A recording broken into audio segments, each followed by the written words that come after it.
Magandang araw po sa ating lahat. Kumusta po kayo? Ako po si Xiao Chua, isang historiador. At binabati ko po kayo sa ating serye ng kasaysayan at karapatang pantao. Ngayong buwan ng Agosto, buwan ng kasaysayan. Nais po sana nating pag-usapan. Ano ba yung papel ng musika sa pakikibaka para sa karapatang pantao? At syempre hindi humayaalis dyan. Laging konektado yan dun sa ating pagbubuo ng bansa. Kasi ano pa ba yung dahilan kung bakit nabuo yung bansa natin? Kundi paggigiit ng ating karapatang lumaya at mga karapat-dapat na matamo ng isang tao, ng isang Pilipino. So, ang ating paksa ngayong araw na ito ay musika at karapatang pantao. Sama po natin, siyempre, sa webinar na ito, ang Commission on Human Rights at siyempre, ang Philippine Historical Association. So, ito po muli ay bilang pagdiriwang ng buwan ng kasaysayan. Ang makakasama po natin ngayon ay isang napakasikat tao, dakilang tao po na itinuturing ko. At we come a long way back dahil nung po ako ay instructor sa UP Diliman, ay lagi kong nakakausap ang taong ito kasi magkalapit lang yung kwarto namin sa Faculty Center, yung kwarto ng Contra Gapi. No? At siya po ang pinuno at founder nitong kontemporaryong gamelan Pilipino. Isa pong grupo na tumutugtog gamit ang mga katutubong instrumento natin. Akin pong ipinapakilala at ikinararangal ko po upang pag-usapan ang musika at karapatang pantao. Mga kaibigan, narito po si Ginoong Edru Abraham. Maraming salamat, Xiao. Gusto ko sanang banggitin na ang kontragapi, yung pangkat na aking tinatag, kontemporaryong gamelang Pilipino, ay residenteng pangkat ng Kolehiyo at ng Arte at Literatura sa Universidad ng Pilipinas, Diliman, at ito rin ay residenteng pangkat ng Commission on Human Rights of the Republic of the Philippines. Ang unang tanong ko sa iyo, paano ka na-involve sa human rights? Lalo pumasok ako sa UP, nagka-interest na ako sa human rights. Bagamat ang parang pasok ko sa usapin ng human rights ay ang mga sining, cultural rights as human rights. Wow. Yan ang aking kasaysayan. Kasama dyan, hindi lang yung paggawa ng mga sining, mapadrama, o teatro, mapamusika, o mapasayaw, o ano pa mang uri ng sining. Kasama rin dyan yung pagiging aktivista na ginagamit ang mga sining upang ilahad ang mga bagay-bagay na kailangan malaman. Dahil alam naman natin, ang mga sining, musika halimbawa, ay napakamakapangyarihang pamamaraan yan upang isaad ang mga kaisipan at damdamin na kailangan malaman. Sayang kung hindi mo gagamitin ang pamamaraan na yan sa pagtaguyod at paglaganap at paghasik ng karapatang pantao. Maidagdag ko lang, Sir Edro, napakaganda nung sinabi mo na maraming ibang paraan ng pakikibaka para sa kalayaan at karapatang pantao. Yung usual kasi na stereotype picture ng isang nakikibaka para sa karapatang pantao ay yung humahawak ng baril. Pero hindi laging ganun, di ba? Merong malikhaing mga paraan. And in fact, ang bansang ito, lagi kong sinasabi sa mga webinar series natin, ay itinatag ng mga alagad ng sining. Dahil si Jose Rizal ay isang makata at nobilista, si Juan Luna ay pintor, si Andres Bonifacio ay makata, si Emilio Jacinto ay manunulat. Ang tawag dito sa ginagawa natin siya ay political and cultural activism. Minsan kasi nakakalimutan ng tao, ang pagiging aktivista ay kung may suliranin sa lipunan o saan man, ay gumagawa ka, naging aktibo ka na tugunan yung mga yon. Yun lang naman yan eh. Maaring sa maliing bagay lang sa barangay o maring malakihang bagay na tinutukoy ang pamalahang pambayan, pero yun bahagi ng aktivismo. Ang aking pinili naman, ginagawa ko rin yan, pero aking pinili na mas masugid at saka madetalyado at saka mas matagal na panahon na itinataguyod ay ang pagsaad ng karapatang pantao sa pamamaraan ng mga sining, lalong-lalo na ang mga sining sa tanghalan. Ang nakakatuwa doon kasi, mamaya ang gagawin natin sa buong webinar na ito ay makikinig tayo ng mga piling musika na mismong si Sir Edro ang namili upang ipaliwanag sa atin kasi hindi lang siya musikero, professor po siya ng art studies sa Universidad ng Pilipinas. Kaya simulan na natin ang ating pag-uusap. At ang gagawin kasi natin, mauuna tayo dun sa mismong naranasan ni Sir Edro. At syempre, ang pinakamalaking laban ng Pilipino na naganap sa mga nagdaang taon ng ating kontemporaryong kasaysayan o sa amin kontemporanyo o kasaysayan ay syempre ang Equal Power Revolution. So pakinggan po natin itong awitin na ito na handog ng Pilipino sa mundo.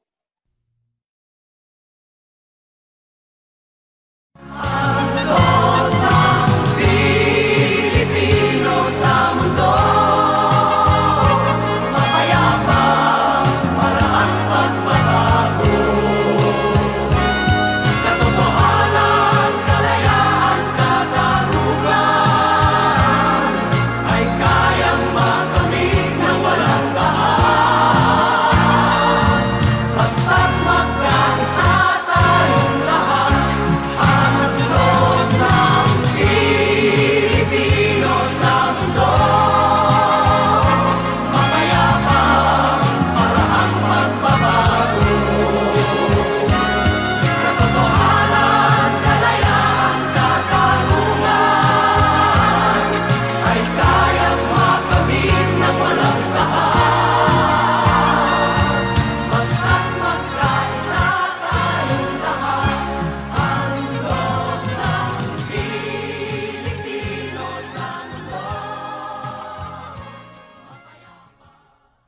Ayan mga kaibigan. Sir Edro, ano ang kinalaman mo dito sa sikat na sikat at hanggang ngayon alam ng mga bata itong kantang Handog ng Pilipino sa mundo? Ang sumulat niyan, lyrics at saka musika ay si Jim Paredes, na kilala natin bilang isa sa tatlong apo. Tama. Si Jim at yung mga kasama niya sa paglikha ng musikang yan, ang Inang Laya, si Becky Demetilio at saka si Karina David, si Lester Demetilio.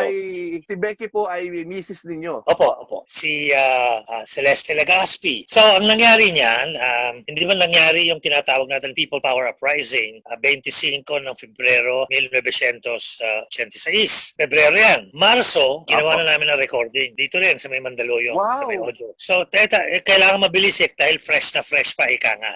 Sariwang-sariwa pa. Ngayon, ni-record namin yan at naisip ni Jim na ang magiging estilo ay yung tinatawag na pop din na parang kahawig ng We Are the World, We Are the Children. Yung kampanya ng araw. Live Aid. Live Aid, tama. Kaya ganyan din ang maraming ginawa. sikat na artista. Ngayon, kasaysayan, naging himno correct, ng pag-aalsang yan ng taong bayan kontra sa diktadoryang Marcos. At galak na galak naman ako dahil yung aking kabiyak at saka ako ay kabahagi na ng kasaysayan na yan dahil kasama kaming kumanta. So, iniisip ko ka sa sarili ko, maliit na ambag lang ito sa daloy ng kasaysayan, pero kahit na papano, meron kami nagawa kahit na konti. Upang palaganapin, dahil musika ito, at dahil inuulit-ulit, naaalala ng taong bayan, lalong-lalo na ng mga kabataan. Ang mga pangyayari ng kanyang mga ninuno, kailangang tandaan at hindi kalimutan. Lalo-lalo na may mga pagtatangkang buwagin ang mga kalayaang yan ng mga panahon. At pagtatangkang kalimutan, mga kaibigan. Sa Pedro, nakakatuwa to kasi ang ganda nung sinabi mo nasa tradisyon na ng Pilipino na kapag may isang mahalagang makasaysayang pangyayari, ay gumagawa talaga ng team song. Kaya yun, pagkatapos ng EDSA, ginawa ni Jim Paredes. Actually, in 5 minutes lang yan na naisulat yung lyrics niyan. At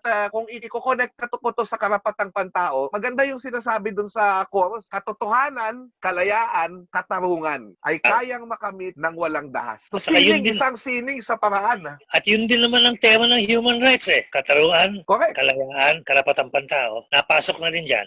Hindi maiwasan dahil yung sirkumstansya, ika nga, nandyan, ay natugunan mo. At ang maganda dyan ay mapayapang paraan. Yan, mapayapang paraan na buwag ang diktadorya. Tsaka walang laban sa karapatang pantao kung walang katotohanan. Kaya nga may mga fact-finding tayo, may mga investigasyon, di ba? Kung sakaling malabag ang mga karapatang pantaong ito. So, Sir Pedro, ito na yung flashback. Parang kumbaga, ito po yung day morning radio show ng mga kanta ng nasyonalismong Pilipino. Paano nabuo ang ating bansa at anong mga awitin ang nagamit sa pagbubuo na yan ng bansa. So, ang unaw nating papakinggan at mamaya ipapaliwanag natin, ito po ay ginawa ni Julio Nakpil na naging pangalawang asawa ng Lakambini ng Katipunan na naging asawa ni Andres Bonifacio, si Gregoria de Jesus. Si Julio Nakpil po, isa sa mga pinakauna, sabi ng mga bagong pag-aaral, isa sa pinakaunang formal na musician ng ating bansa na naging sikat po ang kanyang mga pyesa. So hindi lang po itong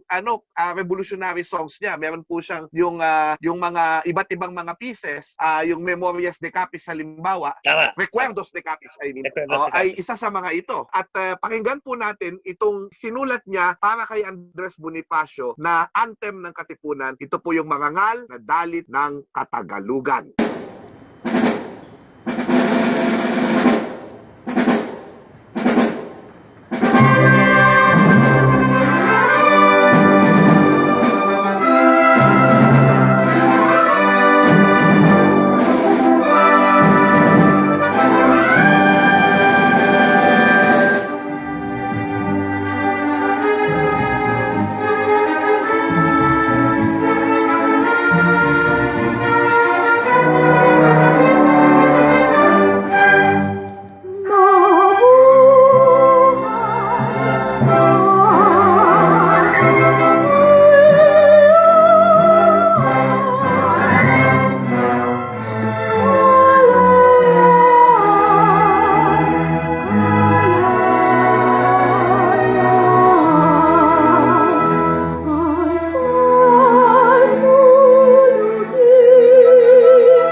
Ayan po ang marangal na dalit ng Katagalugan. Your thoughts while listening to it? Mabutit binigyan mo ng backgrounder tungkol kay Julio Napil. Siya nga ay nakapag-aral ng formal, sabi mo. So alam niya ang tinatawag na musical forms coming from the West. Kaya ang pagalikha niyan ay hindi marcha katulad ng pambansang awit natin ngayon, ngunit anthem o himno na gumagaya dun sa mga tradisyon ng Alemanya o German. German anthemic or hymnal tradition. Ang anyo ng musika o ang struktura ng musika. Mabuhay. Nasa 4x4 yan at saka malumanay at saka elegante at saka talagang namumukod ang maramdamin. Ngayon, ang isang mahalaga rito, sinasabi naman lahat ang nangyayari eh. Pero sa bandang koro, sinasabi, Kastilay mairing ng Katagalugan. Tinanong ko kay Jesus Salazar, bakit Katagalugan? Sabi ko, bakit mairing ng Kapilipinuhan? Pwede sanang ganun eh. Ang paliwanag sa akin na ang Katagalugan, unang-una, yung mga unang umalsa na nasa 8 sinag ng araw sa ating bandila. Ngunit pati ang mga Espanyol noon, kapag binabanggit nila ang mga Indio, Tagalog. Kahit saan sila sa buong Pilipinas, Los Tagalos, Los Indio. Parang generalize sa ganun, generic. Kaya yan ang ginamit. Pero alam ko na pagpapalangal din dun sa mga 8 unang umalsa yan. Hindi ko naman tinatanggal yung ano yan. Gusto ko lang maunawaan ng ating mga kapatid na ang pagbanggit ng Tagalog ay hindi Tagalog lamang ng mga probinsya kalapit na Maynila. Ibig sabihin yan, lahat ng mga katutubong Pilipino. Dahil yan ang turing, maraming beses ang pagturing sa Pilipino ng mga Kastila, kung saan man sila, nasa Bisaya sila, sinasabi nila, Los Tagalos, Los Indios. Kung nasa Ilocania sila, Los Tagalos, Los Indios. Ganon ang pagkaunawa natin dyan. At ang isa pa, at ngayon ipagbagi ang kahusangayan. Let excellence prevail. Maganda yan eh. Gustong-gusto ko yung paggamit ng excellence ngayon. Hindi lang excellence sa pakikibaka, but excellence sa pagpanday ng isang bansa. So ang bansa ay dapat excellenteng bansa yan. Hindi bansa-bansaan ng kung ano-ano na para bang touch and list. Parang it's not a caricature of a nation, but really an excellent nation. At ang diwa naman ng bansang yan eh, hindi na bago eh. Sinulat ni Marcelo H. del Pilar, sinulat ni Gregorio sino itong Ilonggo? Si Haina, Graciano Lopez Haina. Graciano Lopez Haina. At saka si Rizal, sina nabanggit mo, Jacinto, sina Mabini, at marami pang iba. Sinulat na naman nila yung mga ideals na yan. Kaya hindi naman tayo nawawalan yan eh. Lumingon lang tayo sa kasaysayan, nandyan na magbibigay sa atin ng lakas, ng inspirasyon, kung ano ang dapat na mga sangkap ng ating papandaying bayan. Para sa ating lahat, hindi lang sa mga nagpapasimuro, para sa mga 187 grupong etnolinguistiko sa loob ng mahigit 7,000 pulo sa Archipelago Pilipino. Ganda. Alam nyo, apakaganda nung sinabi nyo kasi nung kinonect nyo sa German, alam nyo, favorite na composer ni Julio Nakpil ay si Strauss. Kaya talagang mayroon talaga siyang roots doon. And also, I like this song very much. Una sa lahat, sinabi na ito ni Ambet Ocampo at saka ni June De Leon na ito sana yung national anthem natin kung nanalo o nagpatuloy kasi ako ang stand ko, naging pangulo si Andres Bonifacio eh. Kung nagpatuloy yung panguluhan ni Andres Bonifacio kasi si Julian Felipe, bagamat magaling siya sa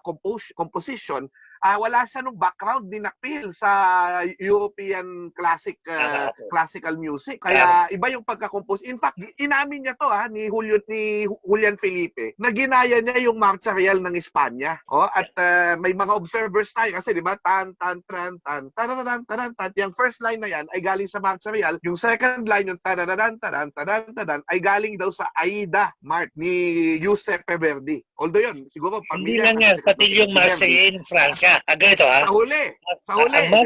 Ang Marcha Real ng Espanya ay ganito. Tan tan tan tan tan tan tan. Yan, umpisa. Yung Marcha Real, paliwanag lang natin. Kapag lumalabas, yan ang parang national anthem ng Spain. Kapag lumalabas ang hari ng Espanya o Reyna, as the case may be, kung sino man ang nagpapasimuno, yan ang tinutugtog. Kung sa Inglaterra naman, sa Gran Britanya o sa United Kingdom kung tawagin natin ngayon, yan ang tan tan tan tan tan tan tan tan Yan, tan Save the tan. Queen. Gusto ko maintindihan natin na yung mga ibang bansa, yung awit ng kanilang mga pinuno, mga monarkiya, mga hari at mga reyna, yan ang kanilang national anthem.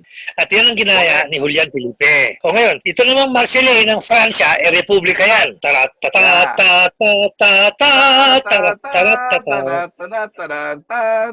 ta. That's correct. At sa dulo, tararan tan tan tan tan tan tan tan tararan tan tan tan tan tan. Yan ang Julian Felipe.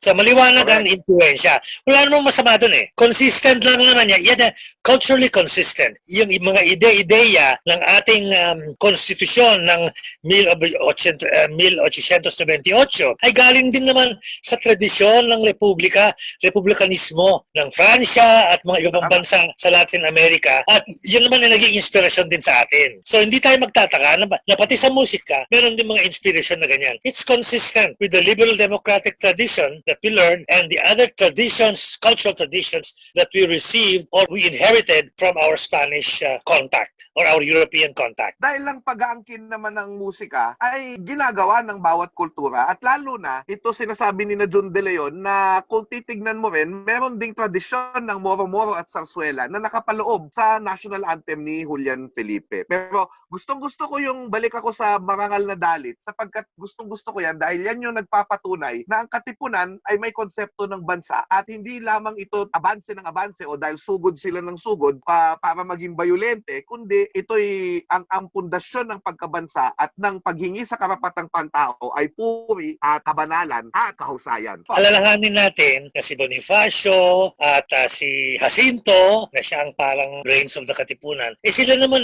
hindi man formal na mataas ang pinag-aralan, sila naman ay literado at nasa sa kanila din ang tradisyon ng mga nauna ng lumayang mga bansa sa Latin America. So sinusundan natin nauna sila Actually, kasabay natin ang Cuba. Pero ang Mexico, yung mga bansa sa yung Colombia, Venezuela, Ecuador, Argentina, yan ang mga nauna sa atin. So, kung ikaw ay bahagi ng Hispanidad, di makikita mong sumunod ka sa nauna nilang ginawa. Kaya, it's really consistent with that movement. Ito, kaugnay nung sinabi nyo tungkol sa Revolusyong Cubano, gusto kong isa lang ngayon ang isang marcha na ginawa noong 1898 sa panahon ng Unang Republika at ito po tinatawag na Alerta Katipunan.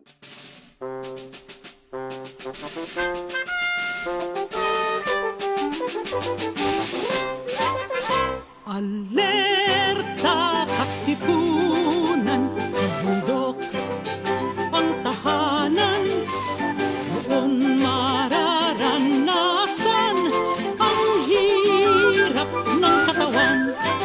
Walang ulan, walang kumot, walang banig sa pagtulog. Inuunan pa ay ang gulok, abanseng katakot-takot.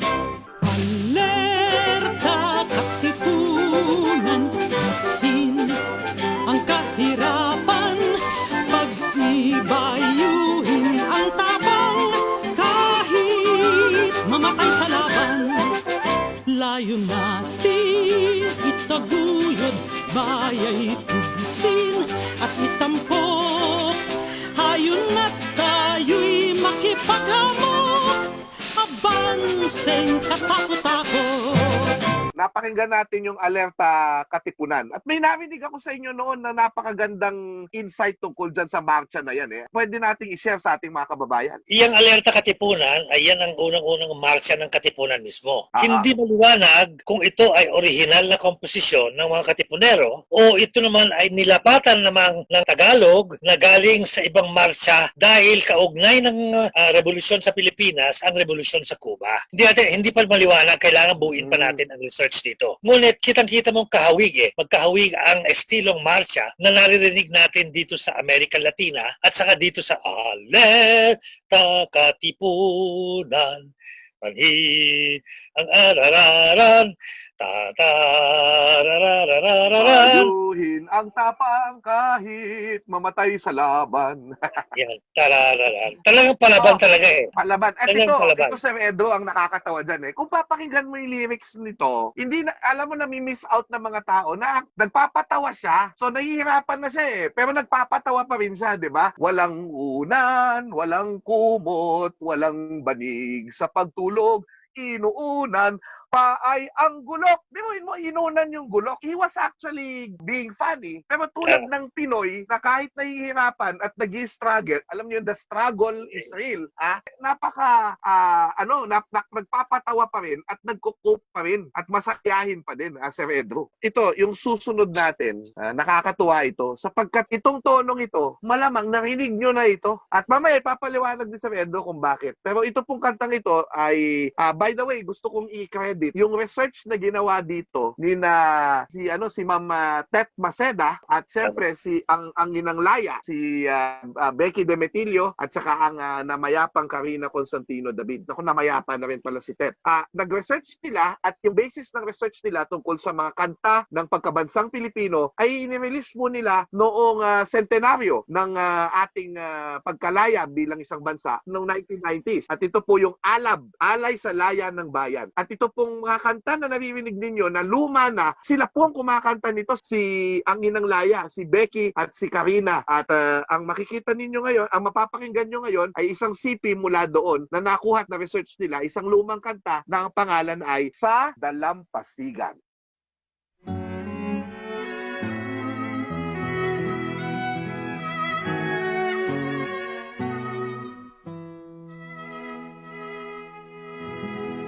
Sa dalampasigan ng dagat Maynila, luneta ang tawag ng mga Kastila, ay doon din na rin ang kaawa-awang pobreng Pilipino, martir nitong lupa, naramay sa dusa ang ating tanggulan, panganay na Burgos at bunsong si Rizal, sa inggit at takot ng praileng sukaban, dinaril at sukat, walang kasalanan.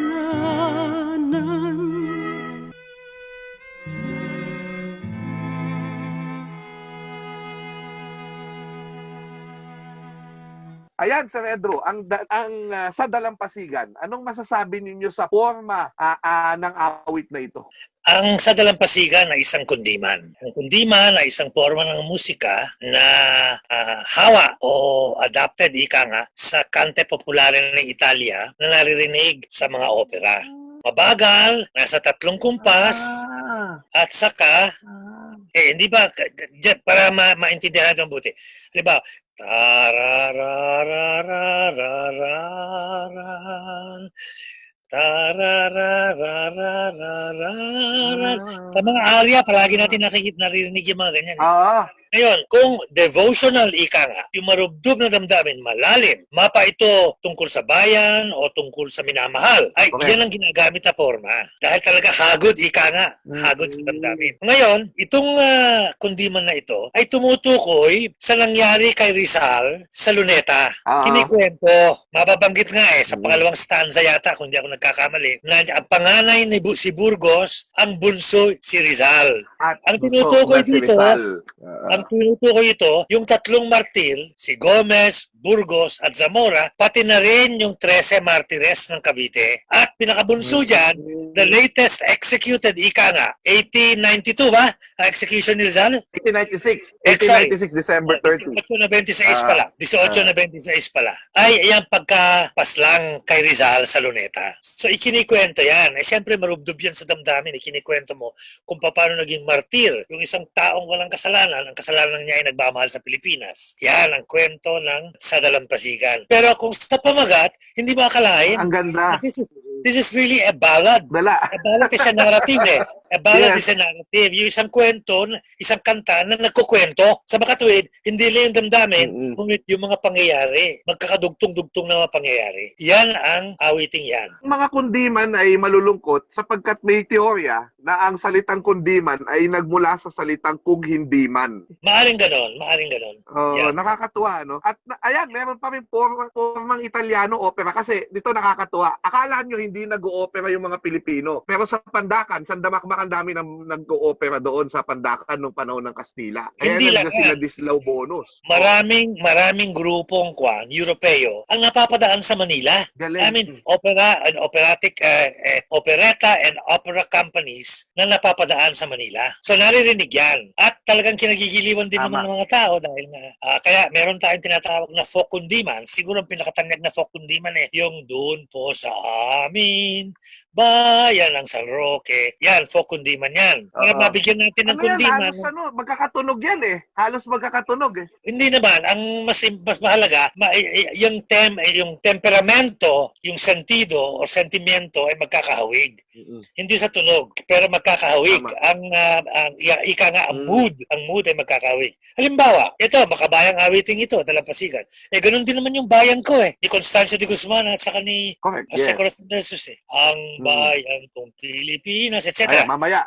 Kung meron din namang tungkol sa unrequited love at saka tungkol sa hinaing ng mga taong parang hinagpis ang kanilang buhay, nandiyan ang anak dalita. Ako'y anak ng dalita. Yeah, exactly. Ng dalita. Ang sentimiento, talagang marubdob sa damdamin, malungkutin talaga. Mapapaiyak ka talaga. And when you sing it, when you perform it, ito sinasabi ko sa interpreters natin ng bayan ko kuminsan eh. Don't rush it. The more you stretch it, parang recitative, parang kang nagsasalita lang, the better it is as an expression. Yan ang kundiman. Galing. Kaya mga kaibigan, pakinggan nyo yung mga kundiman. Ako, yung isang paboritong kundiman, yung kay Bonifacio Abdon. No? Yung kundiman ng Magandang Diwata. Nakatunog din nitong sa Dalampasigan. Kasi noon, yung mga tono niyan, isa lang, tapos ilalagyan nila ng iba-ibang lyric. Ganon din, Silinang Baliwag ni Isabelo de los Reyes na ginamit niya sa panliligaw noong 1906. Ay eventually napagkamalan na revolutionary song. Ang tradisyon na ganyan, meron ng kilalang kanta at lalapatan ng bagong kanta na natutuon, na tumutugon sa mga karaniwang kontemporaryong pangyayari hanggang sa kasalukuyan, ginagawa natin yan. Yung ginawa nga natin sa yung parang nagiging yung himno ngayon kontra kaharahasan ay ang yang galing sa La Miserable na yan. Tarararararan. Yeah, do you hear the people sing? Di mo ba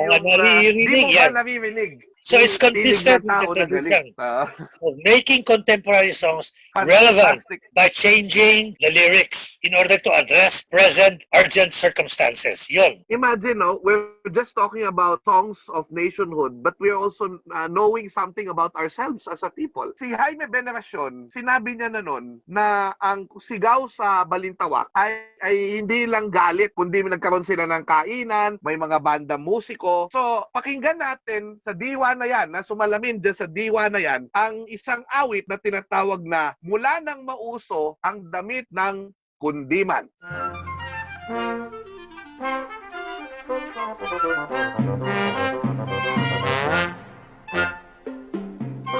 Mula nang mauso, damit na kundiman, babae't lalaki ay nagpupulahan, lalong namumula ang kadalagaan, siyang pag-aalsa ng katagalugan. Nang magsiyabanse ang mga Tagalog, ang dalang sandatay mahahabang gulok, may sumpit, may pana at at saka arkabos, sibat na bukawi ang pinakikihamo.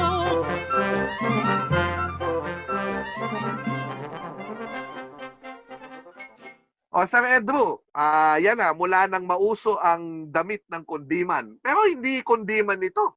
Teka. Ano masasabi Hindi, ito ninyo? interesting. Ito interesante dyan, Xiao. Ang nag-uumpisa sa polka ay isa sa mga masayahing forma ng sayaw at musika na dala ng mga Upbeat. Kastila. Yung polkang yan, ang ang musical roots niyan ay Bohemia, isang lugar sa malapit sa Germany na kung maraming Germans. Kaya nga, characteristic German folk song and dance form itong tinatawag na polka. Ang polka,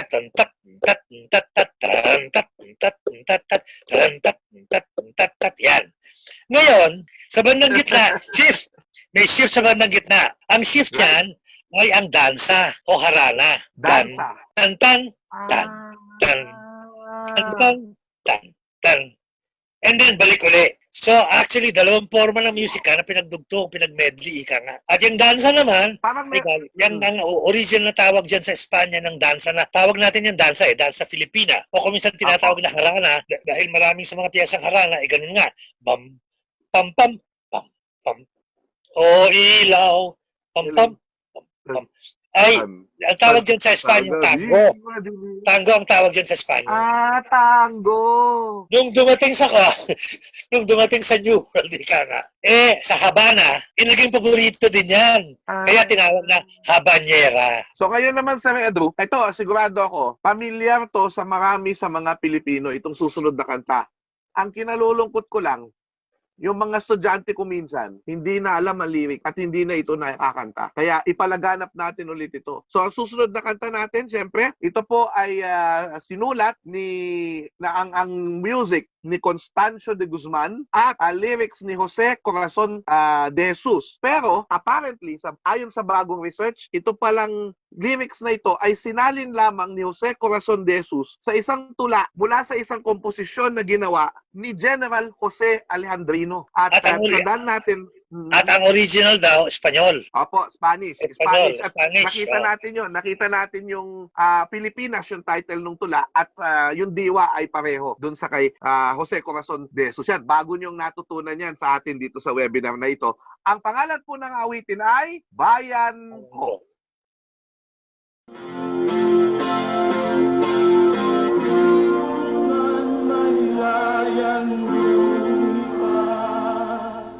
Ulungin mo at umiiyak, bayan kayang sakal nila, ang di maglasang matalas. Pilipinas kong minumutya, ugat ng luha at pagina.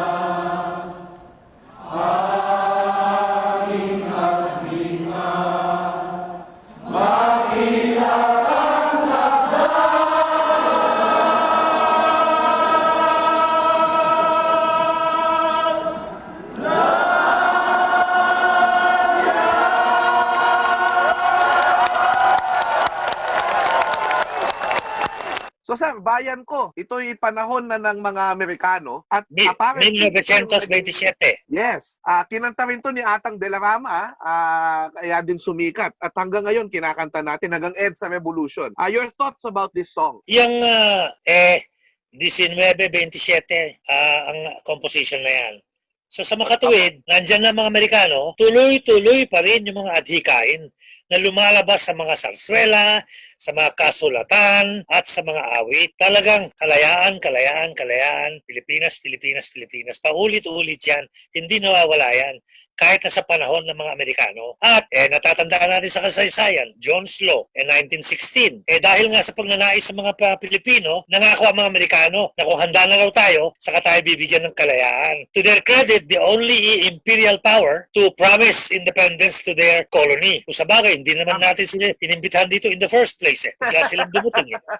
Yan bayan ko na yan, ay pangalawang awiting makabansa. Parang kung ang unang-una ay yung pambansang awit ng Pilipinas, ito ang pangalawa. At Tama. kaya hindi ka magtataka na naging noong panahon ng EDSA, noong napaslang si Ninoy Aquino, at all throughout naman yan all throughout natatandaan ko, nag-estudyante pa lang ako sa UP, Diliman noong dekada 60 hanggang Opo. dekada 70, kinakantayan palagi. So nagiging rallying song, Tama. song of the Filipino spirit, kontra diktadurya At nitong mga kontra panahon. tiraniya. Pagkapaslang ni Ninoy Aquino hanggang sa napatalsik si Ferdinand Marcos. In fact, So consistent yan. Hanggang sa kasalukuyan, siguro magiging permanente na yan sa Yes. ating repertoire ng mga awiting makabayan. Hindi na Diba? mawawala yan. Pero dapat nga, katulad ng iyong sinasabi, sariwain ng sariwain. It's always, songs like this, historical songs, are always connections with the past. correct. So, para matandaan mo na ikaw ay karugtong lamang ng isang mahaba at dakilang kasaysayan. Huwag mong walain yan. Tama. Kung bata ka pa, ang inyong tinitingala ay ang kinabukasan. Pero huwag mong kalilimutan, hindi ka makakatungo sa kinabukasan kung hindi mo tinitingala yung sarili. At ang iyong sarili, pangalan mo pa lang, ay sanhi na ng kasaysayan yan. Pangalan mo pa lang. Kung ang pangalan mo halimbawa Jose, nandyan na ang kasaysayan. Kung apelido mo San Pedro, nandyan din ang kasaysayan. Kung ang pangalan mo Di Makulangan, nandyan din ang kasaysayan. Actually, you may ignore it. You cannot get away from it. You might as well deal with it. Yan ang palagi ko sinasabi. Hindi mo maiiwasan, kaya tugunan mo na lang. At sa iyong pagtugon, gamitin mo bilang na nagpapalagas sa iyo, sa inyong pagiging tao. Na ang iyong definisyon bilang tao, pagkatapos sa sinabi mo, ako ay si Pedro Reyes Abraham Jr., taga Tuguegarao, Cagayan, Pilipino. At ang hinahawakan kong passport ay Philippine passport. Yun ang ultimate geopolitical identity mo yan Yes. At eto ang mga nagsisimbolo niyan. Otra cosa, kung halimbawa, lumawak ang ating kamalayan at eto, ASEAN na ito, yan ang magiging bansa.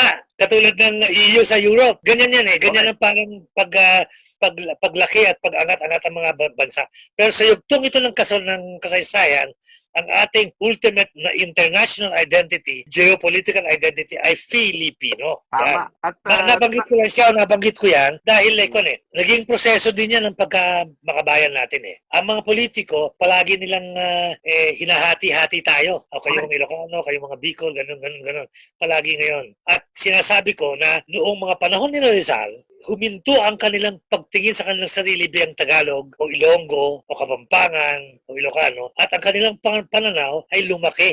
Imbes na Tama. Ilocano ako, Filipino ako. Yan, lumaki na ang pananaw. Hindi tribo, hindi grupong interlinguistiko, mas malawak na. Pati ang geophysical reality mo umawak Kapag sinabi mo yan, tama. mula Batanes hanggang Tawi-Tawi, mula Davao Oriental hanggang Palawan, sakop mo yan sa inyong pag-aari, sa inyong kamalayan. So ganyan. Kung minsan, kung ikaw ay nakapako sa tribo, hanggang doon ka na lang, hindi luluwak, hindi lalawak ang inyong kamalayan, hanggang doon ka na lang. Kaya ethnocentric ka masyado, hindi ka Pilipino. Sasabihin mo sa pangalan mo, Pilipino, passport ka. Pero yung kamalayan pala, Bicol lang o Pangasinan lang. There is a difference. And that must be emphasized. Kaugnay ng kantang bayan ko, lumawak din yung konsepto ng bayan na mula Tama, sa mga tama. lokalidad tungo sa bayan bilang bayang Pilipino at inang bayan.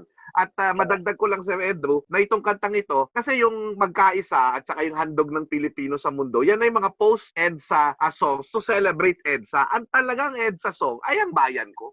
Yan talagang kinakanta nila noon sa kalsada sa noong Pebrero. Kung sabihin mo, during the struggle, tama yan. Yes, At maganda, exactly. dahil konektado sa Correct. struggle against the Americans, konektado sa, anti-colonial, anti-imperial struggle. Magpahanggang sa kasalukuyan. Intergenerational. Correct. Intergenerational. At to connect it to human rights, no? Walang ibang perfect song for human rights kundi ang kanta tungkol sa isang ibon na nakulong at gustong guminhawa at Tama. gustong lumaya. No? Ngayon po, ang susunod natin napaganda, no? Nalalaman natin. Ito, meron tayong 3 kanta dito tungkol sa isang panahon. At ito po yung panahon ng yung pakikibaka ng mga guerrilla, no? Lalo na yung mga hook. At una nating awit ay Gumising Ka, Kabataan.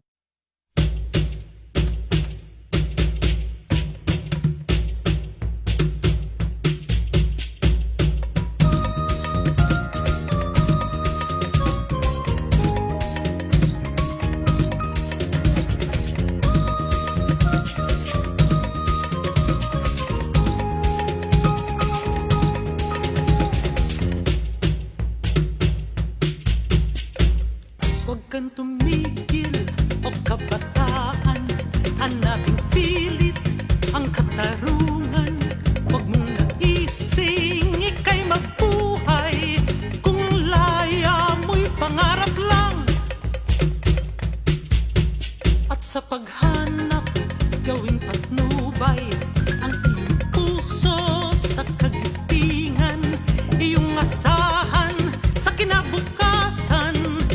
Ang laya ay iyong makakamtan.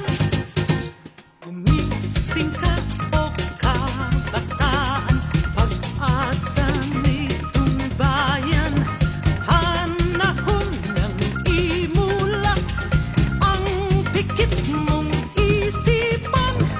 Ang lahat ay magtutulong upang ipagtagumpay ang lunggatin ng kabataan. Nang lumigaya ang bayan, asahan sa kinabukasan, ang laya ay makakamtan. O yun, Sir Edro, gumising ka kabataan mula sa mga revolusyonaryong hook. Ano ang masasabi mo dito? Malamang iyan ay nilikha itong mga dekada 30. Panahon ng ng sosyalismo. Bago pa ang hook. Palagay ko, Oo. siguro a little bit before, kasi hook World War II na yan eh. Palagay ko mga 30s yan. Marcha, it's a light march. Gumising ka, o kabataan, pagdadaan ng bayan. So martial yan, but it's a light martial song. It's a rallying song for the youth. Yes. Kaya kinanta yan noong dekada 30 hanggang sa kasalukuyan, kung titingnan mo lyrics yan, pwede pang tumugon sa pangangailangan ng kasalukuyan. Merong sinasabi sa akin si Heather Bartolome nung araw eh. Alam mo, Edro, dahil minsan nagkaroon ng forum at ang sabi ng isang bata, Sir, bakit yung mga ibang kanta nyo hindi na namin alam? Ang sabi naman ni Heather ganito, dapat panahon na nyo ito. Lumikha na kayo ng sarili nyong kanta. Sabi ni Heather, malungkot ako. Dahil nung nilikha ko yan, tumutugon ako sa isang pangangailangan sa isang panahon. Dapat sana, museum piece na lang yan, sabi niya. Well, kung kinakanta pa yan, ang ibig sabihin, ang mga suliranin na yan, nandyan pa rin. Hindi pa rin tapos ang laban. Naramdaman ko yan, Sir Edo, nung nakita kong nasa stage ulit yung Inang Laya pagkatapos ng napakatagal dekadang hiatus nitong mga nakaraan bago namatay si Ma'am Karina. Naramdaman ko yan na parang nakakapangilabot. Masaya akong for the first time kasi idol ko ang Inang Laya since high school ako eh. Pero hindi ko pa sila nakita kumanta. Nung nakita ko sila sa EDSA, for the first time nakita ko sila ulit. At masaya ako, pero malungkot din ako kasi bakit relevant pa rin yung mga kanta nila ngayong dapat na-solve na yan noong mga nagdaang panahon. Yun po yung sinasabi ni Sir Edo na kinalulungkot ni Eber. At sa pinag-aaralan yan sa siyensya ng politika, Xiao, yung tinatawag na transitions are really very hard. Kitang-kita natin eh. Tamo yung halimbawa, yung Arab Spring na yan. Sa lahat ng mga bansang yan, mag-iisang dekada na rin. O may ilang taon na rin. Tama. Silang lahat, they are undergoing changes. Yung talagang drastic at kung minsan ang isang henerasyon, 25 to 30 years, ay kulang. Talagang it's always a struggle. Tama yung sinasabi nila, walang katapusang pakikibaka. Ang pakikibaka tungkol sa paglaya ng bayan. So, ang generation natin at sa generation ninyo ay talagang nakibaka, pati ang kabata. Kung sa bagay naman, kung tinitingnan mo nangyayari sa Facebook at sa social media, talaga naman nakikibaka sila sa kanilang nakagawian, which is the internet, SOCMED, etc. They're doing that, to be fair. But every generation should have it should be part of the legacy of each generation to fight for the liberties that our ancestors so valiantly and so heroically died for. Bago tayo pumunta sa susunod na kanta, gusto kong susugan yung sinabi nyo sa pamamagitan ng pag-quote. Sa mga panahon na yan, ginawa yung kantang Gumising Ka Kabataan, may Sakdal Revolt, at yung paborito kong Amazonang warrior na si Salud Algabre, na sinabing walang pakikibakang nabibigo. Ang lahat ay hakbang sa tamang direksyon. Huwag tayong susuko. Hinihintay lang natin ang panahon. Mangyayari din yan. Salamat po.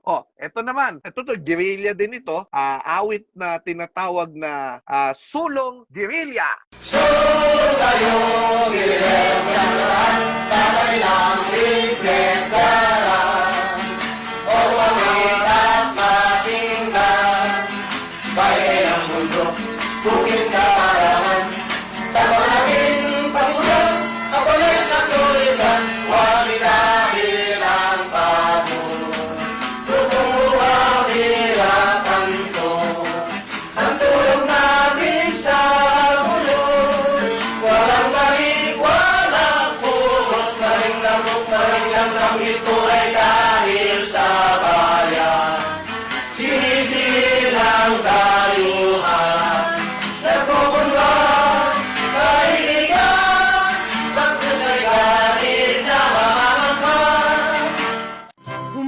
Mabuhay tayo, gerilyero.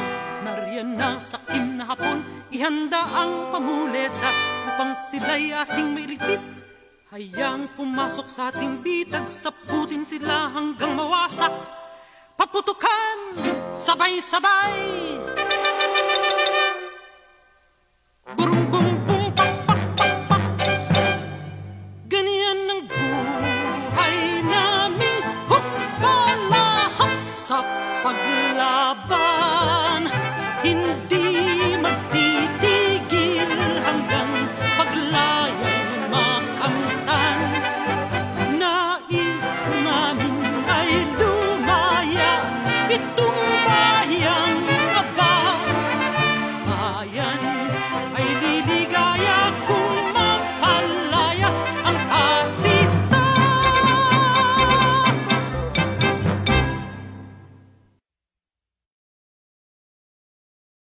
Sulong Guerrilla, nakakatuwa naman yun, ha? Meron pang boom boom pak pak, ha?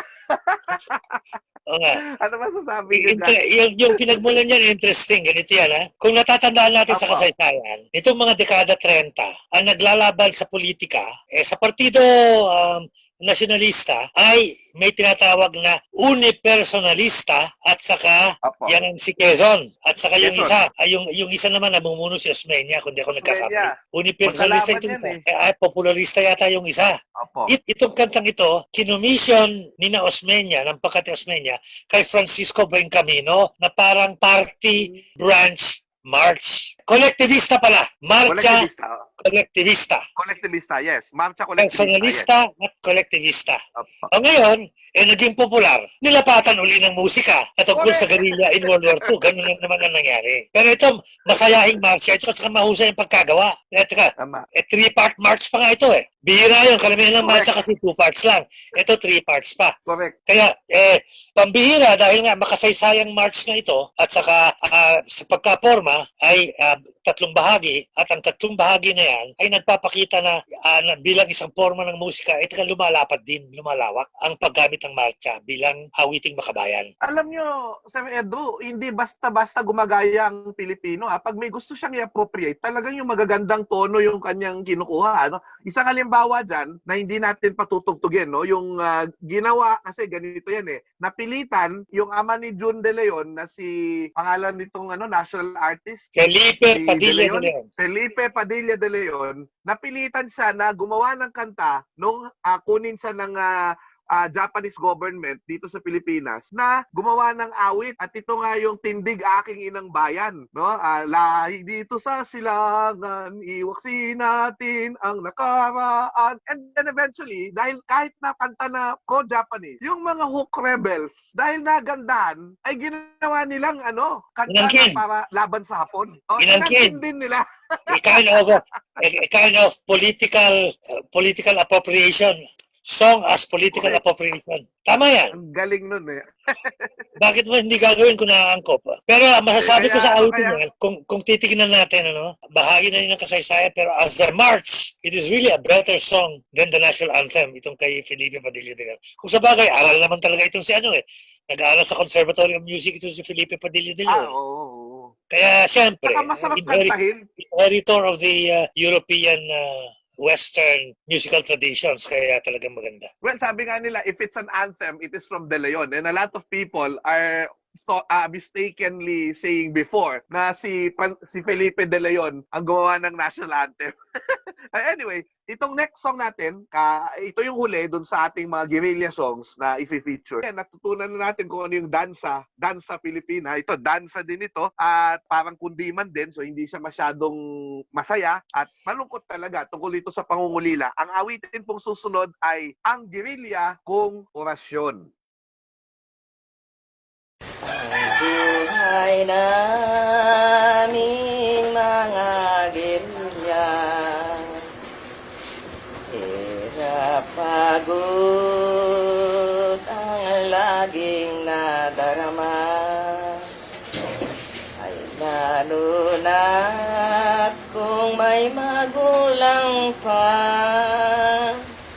Anong lungkot, anong saklap kung maalaala, lulubog naman ang araw sa hapon. Tutugtugin malungkot na orasyon. Ang gerilya pala ay gayon. Walang ina't walang amang magbindisyon. Lalayo na ako sa piling mo, ina. Ang tutunguhin ko'y parang nang himagsikan. Kung ako'y wala na at hindi dun madalaw, ang bangkay ko'y sa gubat ninyo hanapin. Sir Edro, ang gerilya kung orasyon. Dito nagsasabi ang kantang ito na lumalaban ng gerilya kontra fasistang Hapon. Ngunit itong awiting ito ay isang panalangin din. It's a prayer. Wow. Orasyon nga di ba? Totoo. Orasyon, 6 o'clock prayers yan Oo. Mm-mm. So it's a prayer. At naalala niya yung mga mahal niya sa buhay. Palataya, ang pagiging makabayan, ang kailangang harapin ng labanan ang mananakop. So ngayon pupunta na ho tayo doon sa ito na malapit na to doon sa naranasan ni Sir Edro kasi hindi naman naging guerrilla si Sir Edro. Wala naman sa itsura niya, hindi ba? So ito na yung panahon na malapit na yung dekada 70, no? 1960s, panahon ng pagbabago, 'di ba? Hippie movement sa buong mundo, may mga calls for change mula sa kabataan mismo, yung civil rights movement, anti-war movement, etc., etc. Pero ito rin yung panahon na namamayagpag yung ating mga makabayang mga writer, 'di ba? Tulad ni Ka Amado B. Hernandez. At meron siyang isang sikat na tula na nilapatan po nung anak, kanina pinag-usapan natin tatay, si Felipe De Leon, Padilla De Leon. Ito naman yung anak niya na si Jun De Leon, Felipe De Leon Jr. na naging chairman ng National Commission for Culture in the Arts. So pakinggan muna natin ito at magsasalita mamaya si Tito Edro. No? Ang title po ng awiting ito ay Lumuha Ka Aking Bayan.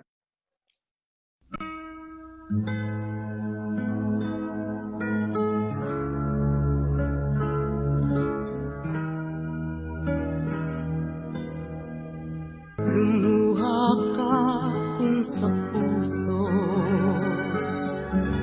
ay nagmaliw ng layon.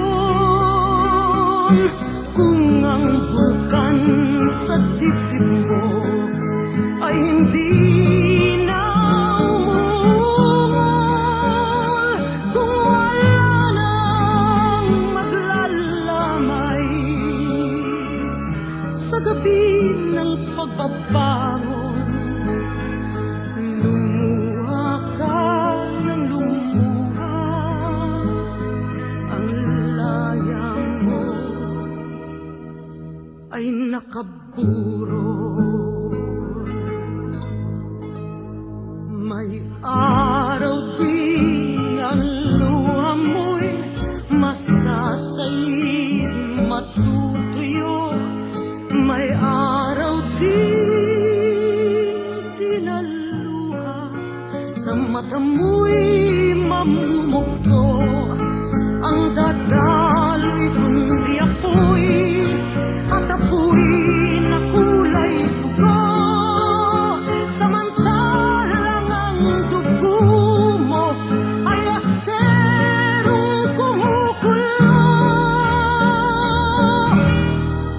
Sisigaw ka ng bungkiting sa liyap ng libong sulo, at ang lumang tanikalay lalagutin mo ng pula.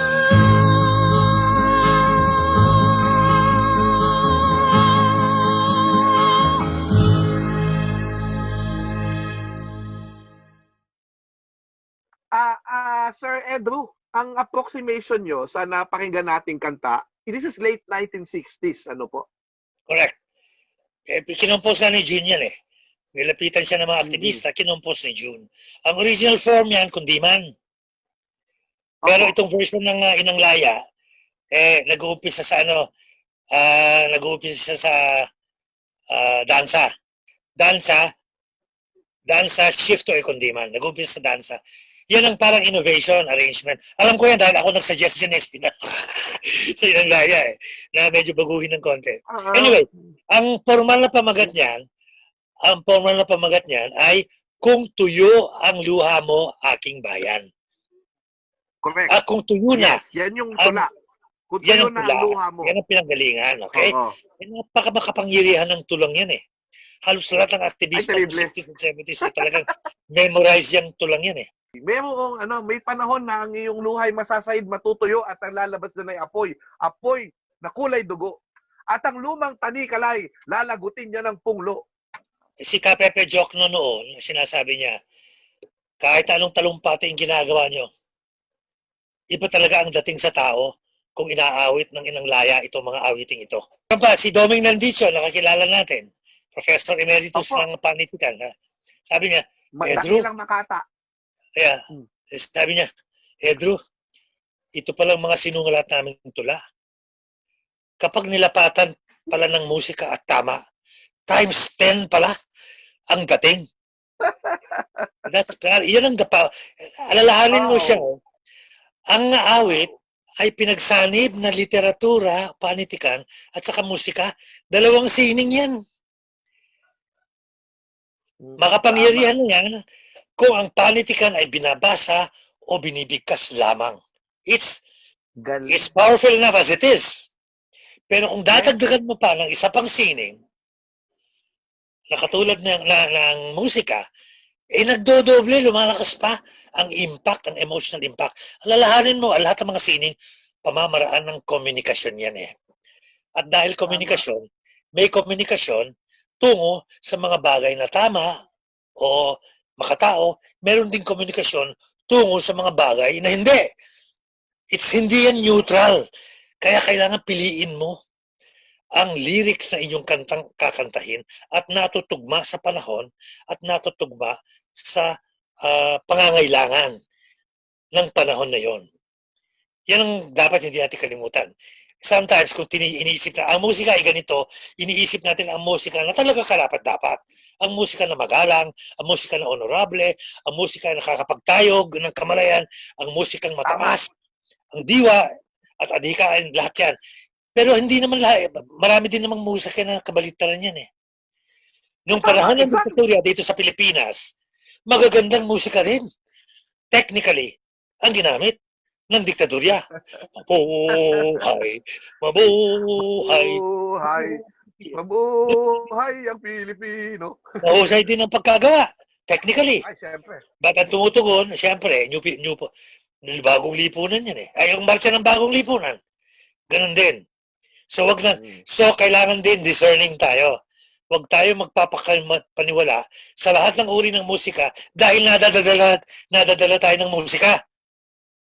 Walang titik.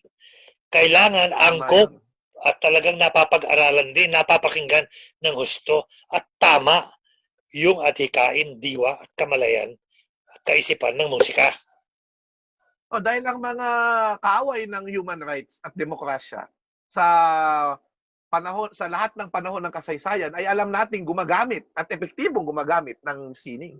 Salamat Sir Pedro. Ito, paborito ko to. Kaya ang request ko, sana pakinggan nyo ng buo itong piyesang ito. Sapagkat ito'y sama-samang kinanta na makasaysayan, na maiikling bahagi ng iba't ibang kanta.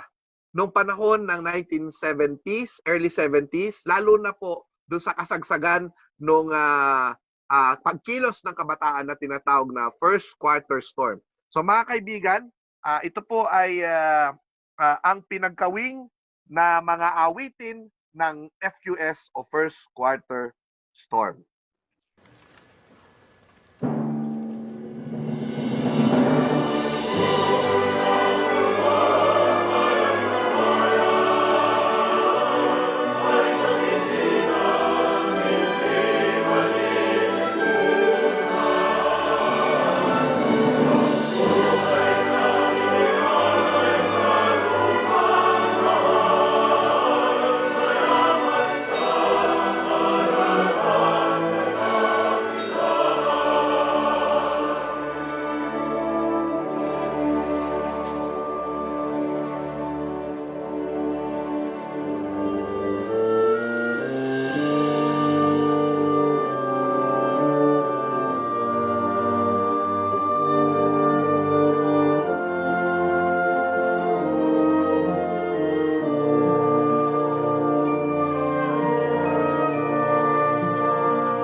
mga manlulumi.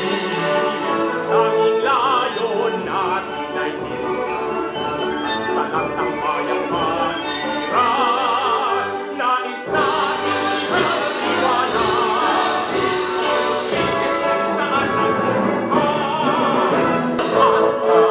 Ang masalamat tunay na bayani. Ang masalamat tagapagligtas. Ang masalamat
Paligsahan sa lakas ay hindi lamang paligsahan ng lakas sa baril at lakas sa kabuhayan.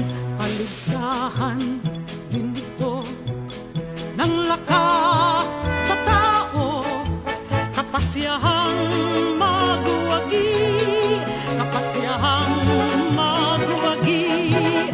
Ang tunay na lakas sa baril at lakas sa kabuhayan ay nasa kamay ng mamamayan. Ang mga mamamayan, hindi ang mga bagay ang magpapasya. Ang mga mamamayan, hindi ang mga bagay ang magpapasya. Ang mga mamamayan, hindi ang mga bagay ang magpapasya.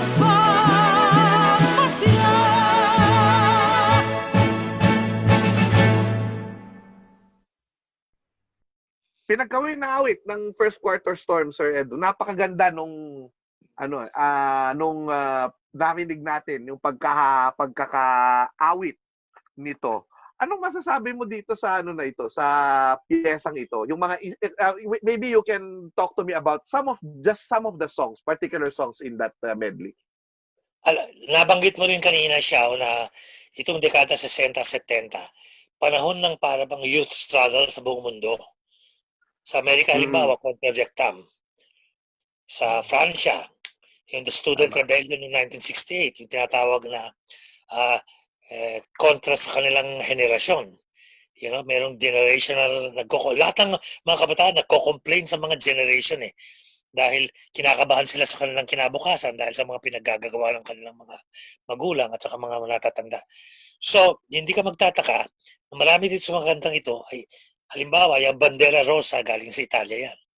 revolutionary song, Bandera Rosa, the Red Flag, galing sa Italia. Tarararantang, tarad na Burgis, ayaw gumawa. Oo, pawis bandera, ng iba. bandera rosa. Oo. Bandera Rosa.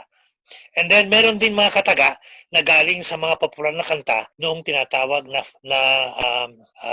people's struggle sa China ng panahon ni Mao Ayan. Zedong. Maraming appropriation ng mga kanta ng FQS galing talaga doon sa mga Red Guard songs.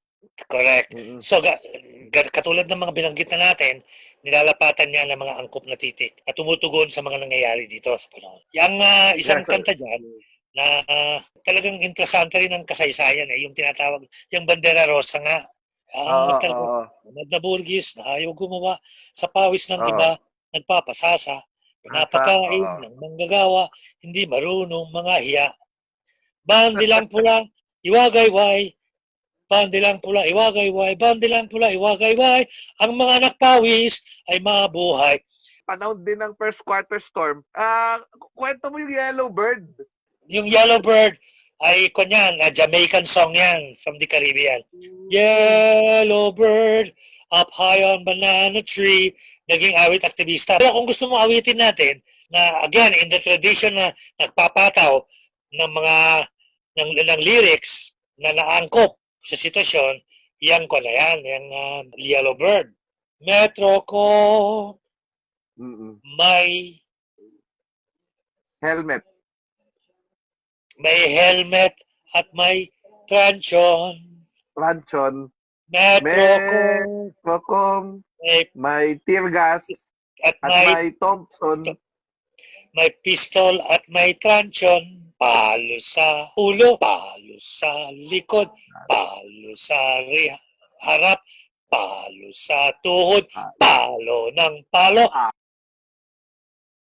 Mamamatay din Mamamatay kayo. din kayo. Yan, ang kanta nga halimbawa, just an example. Palitan mo lang yung ibang term. Wala nang Thompson ngayon, puro Armalite na ngayon. Okay, may truncheon pa rin, kung naangkop. Oh. Ako, isang tanong lang ulit tungkol sa pinagkawing na awit. Kasi paborito ko dyan, siyempre, ang masa lamang ang siyang tunay na bayani. Talagang itinataas yung role ng bayan mismo, hindi lang ng mga personalidad. Reflected yan doon sa pagtira kay Rizal ni Renato Constantino doon sa Veneration Without Understanding. Ang masa daw ang bayani. Pero intrigued ako doon sa ang mga mamamayan, hindi ang mga bagay ang magpapasya. Ano yung mga bagay? Ganito yun. Saan nanggagaling yun? Ang ibig sabihin niyan, ang taong bayan ay magdedesisyon. Yung mga bagay na yan ay mga sitwasyon sa lipunan. Bagay ng pagkain, Wow! bagay Correct. ng buhay, bagay ng pang-aapi, bagay ng bagay ng suliranin ng magbubukid. Yan ang mga bagay na yan. Bagay, at saka pinaka-importante, bagay na patakaran ng pamahalaan. In other words, reactive, diba? Ang bayan ay magre-react sa mga bagay, alituntunin, patakaran, utos ng isang hindi makatarungang pamahalaan. Yan ang buod niyan. And in the same vein, sa issue ng karapatang pantao, ang kapakanan at karapatan, 'di ba, ng bayan ang magpapasya, hindi ang kapakanan ng iilan at ng institusyon. Ngayon po, ang gagawin natin, puntahan natin yung isang makahulugang kanta ito sapagkat ito po ay mamaya pag-usapan natin yung background ng music. Si Sir Edro ang magkukwento. Pero ito po ang ating susunod na papakinggan ay mula po sa mga pananalita mismo, panulat mismo ng Pangulong Andres Bonifacio. So pakinggan po natin ang rendisyon ng Inang Laya ng Pag-ibig sa Tinubuang Lupa.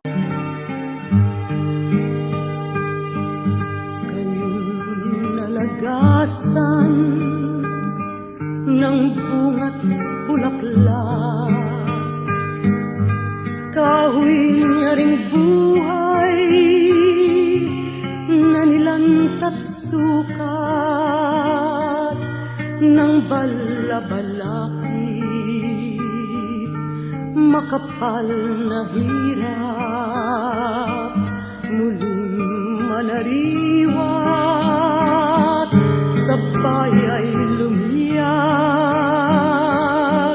ipagkahandog-handog ang buong pag-ibig hanggang sa may dugot, ubusin itigis kung sa pagtatanggol buhay ang kapalit. Ito'y kapalaran at tunay na langit. Aling pag-ibig pa ang higit kaya sa pagkadalisay at pagkadakila, gaya ng pag-ibig sa tinubuang lupa. Aling pag-ibig pa wala na nga,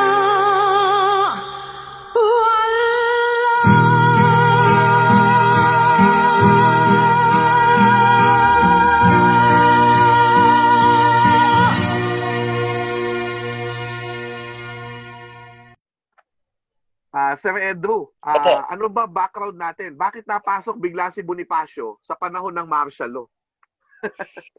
Yan kung naman, dugtong na naman ng kanyan dugtong na naman ng kasaysayan yan. Yung mga aktivista nitong dekada 60 at 70, bagamat kasalukuyan ang aktivismo, alam nila na ang revolusyon ay hindi pa tapos. Ang revolusyon na inumpisan noon ay continuing revolution. Dahil ang karamihan ng mga Pilipino, 75% yata, ay hindi pa nakakatamo ng sapat na pangangailangan. Pati na rin ng kanilang kalayaan, kahit na kung minsan nakasulat na meron silang political freedom, hindi naman nila masyadong nakapapakinabangan dahil sa kanilang karalitaan. So dinudugtong nila. In other words, Tama. yung mga aktivista ay historically minded. Okay? Dahil nga, ika nga, the most informed sector of society is the university. Pinag-aaralan yan at siyempre, nandyan yung mga tula ni Bonifacio. Ani Montano ngayon ay naglapat ng musika niyan. In other words, kung titingnan mo si Bonifacio, medyo evolved na yan. Evolved consciousness. Ang kamalayan ni Bonifacio ay hindi na lang Tagalog. Katulad ng aking binabanggit kanina at sinasabi nga ni Benedict Anderson, ang sinasabi niya, yung tinatawag na imagined community Right. na nabanggit ko, Batanes hanggang Tawi-Tawi. I'm sorry, ang pag-ibig sa pag-ibig sa tinubong lupa ay Pag-ibig sa sinulat ni tinubong lupa, Salvador Jorge. Ang kabataan, alalahanin natin na ang pamantasan ay ang pinakamaalam o pinaka-informado, the most informed sector of society is the university. Bahagi sa ang pinag-aaralan ang pagtong ng kasalukuyan sa kasaysayan. Alam natin na ang inumpisahan ni Rizal, Bonifacio, Loris Jaena, Juan Luna, at iba pang bayani ay nagpapatuloy. It has to be a continuing revolution dahil hindi pa natatamo ng karamihan ng ating mga kababayan ang mga pangako. Ilang beses sa pangako na yan. Pangako ng 1898, pangako ng 1946, pangako hanggang kasalukuyan, pangakong parang nakapako yan na kailangan natin kunan ng martilyo at tanggalin yung pako na yan para magpapatuloy So it's a continuing revolution. Kaya ika nga relevant pa rin. Iyang mga adhikain ni Bonifacio na nakapaloob sa awiting ito. Maganda para sa atin na unawain na bahagi lang tayo, we are part of a continuing struggle, a continuing revolution. At pakiwari ko, kahit na natamo na natin lahat, halimbawa, kung na tayo, industrialized countries na tayo na maunlad, katulad ng Korea, halimbawa, o katulad ng mga bansa sa Europa, pagpapatuloy din natin yan Dahil nga, Totoo. maunlad ka man, there's always a danger that a crisis may occur and all those freedoms might get. Kasi mo nangyayari sa Amerika? Mga Amerikano na mismo nagsasabi, ano nangyayari sa ating mga kalayaan? Nagtataka sila na nangyayari sa kanila. Pero hindi yan bago. Nangyayari sa Alemanya, sa Germany, kay Hitler, sa Italia, kay Mussolini. Maaaring bumalik. At sa atin din, kay Marcos. Tama. Huwag natin pabalikin ang masamang kasaysayan. Yan ang isang aral ng awiting yan na dapat awit-awitin natin na tuloy. Para bang pangatlong awiting makabayan, sunod sa pambansang awit, sa bayan ko, Ayan. ito na yata. Tulad ng binabanggit, itong awitin na ito na ang lyrics ay kay Bonifacio, wala, dala-dala niya ito. I'm sure memorize niya ito from memory yan, galing sa labas, na ipasok niya sa loob. Si Jaslu, si Salvador Jorge, si Ka Jaslu, siya po nasa bikutan po siya nung sinulat yung music. At eventually, ito'y napasama sa isang album na tinatawag na Awit ng Rebolusyong Pilipino. Na yan po'y pinagpasa-pasa po yan kasi tape, pinagpasa-pasa yung mga awitin na yan. Nung una po kasi wala pa hong Spotify, kahit MP3 wala pa ho nun. Kasi Wala pang tape po CD. yan na pinagpapasa-pasa, wala pang CD. Wala pa nun. So, noon ano yan, patagong pinagpapasa-pasa at pwede ho manganib ang buhay nyo. Pag yung mga awitin na yan, yung cassette tape na yan, ang awit ng Rebolusyong Pilipino, 2 tape yan, ay mapasa kamay ninyo. No? Ngayon, pupunta tayo sa isa pang awitin na sikat din sa mga aktivista. Ito'y love song ito na ginawa po ng magiting nating kasama na si Joey Ayala. Pakinggan po natin itong WHP o Walang Hanggang Paalam.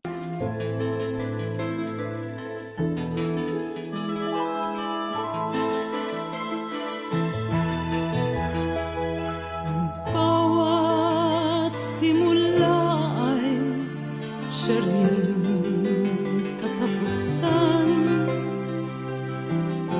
May patutunguhan ba ang ating pagsinta? Sa biglang tingin, kita'y walang kinabukasan. Subalit di malupig ang pag-asa. Ang pag-ibig natin ay walang hanggang paalam.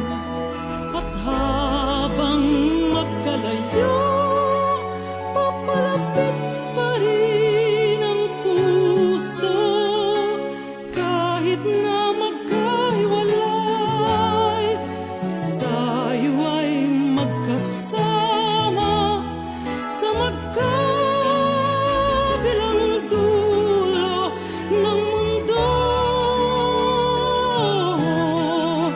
Sa magkabilang dulo ng mundo.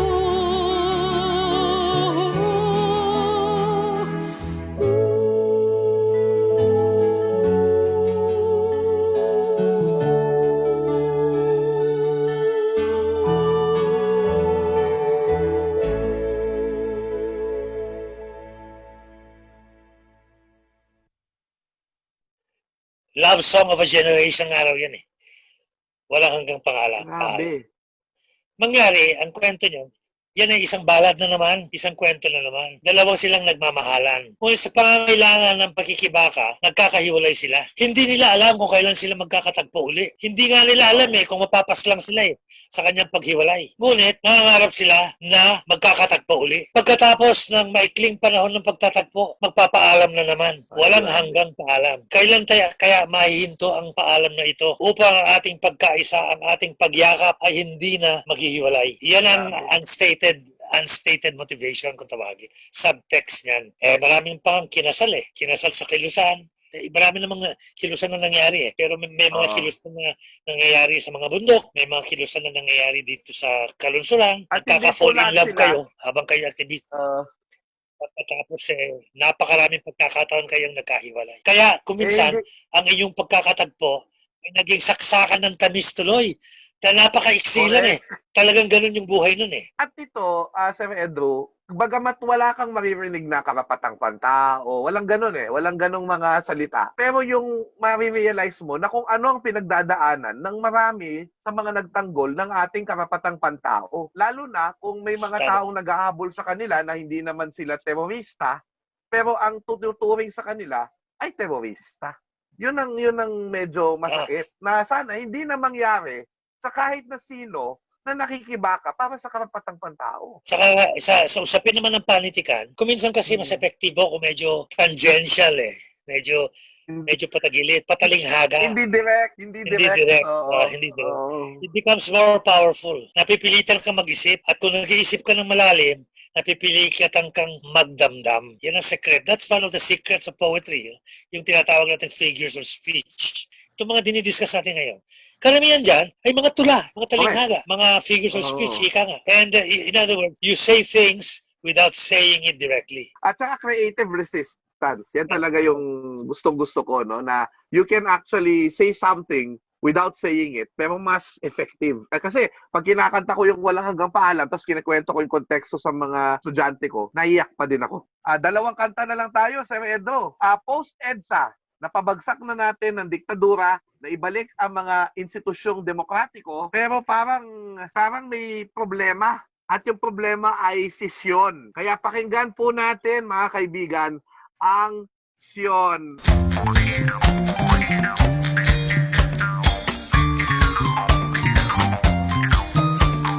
Grabe tayong discrimination at saka gender oppression. Kailangan ng sensitization upang magkaroon ng liberation. Nasyon, pati nakaw, daying ha-ilusyon. Syon, bangon nasyon ka rin, nakaw, maradbihaon. Syon, tama nasyon, gising ka na sa iyong ilusyon. Halina't magsama tayo tumaksyon. Nasa ating kamay ang solusyon, nasa ating lahat ang solusyon. Ayun naman pala, Sir Edro. Yun pala si Sean. Oo nga. Si Sean. Isang isang popular na pangalan ng babaeng Pilipino yan Asunsyon, Concepcion, Visitasyon, Sean. Parang nene o inday. Yun.